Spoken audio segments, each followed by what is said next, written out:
တိုက်တန်အင်အားရှင်တယောက်စီကကြောရုပ်တန်ရဲ့အနေငယ်ကိုထုတ်ယူပြီးတာမန်တိုက်တန်တစ်ကောင်ကိုတိုက်လိုက်မယ်ဆိုရင်အဲ့ဒီတိုက်တန်ဟာအင်အားရှင်ဖြစ်လာနိုင်မလားကျွန်တော်တို့သိထားတာကတော့အင်အားရှင်တယောက်ရဲ့စွမ်းအားကိုစက္ကန့်မှုဆိုရင်တာမန်တိုက်တန်ဟာအဲ့ဒီအင်အားရှင်ရဲ့ကြောရုပ်တန်ရဲ့ကိုစားသုံးရပါတယ်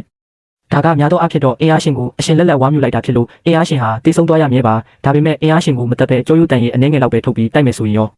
တကယ်တော့တင်ပြောနေတာဟာတိုက်တန်ဆေးအကြောင်းပဲဖြစ်ပါတယ်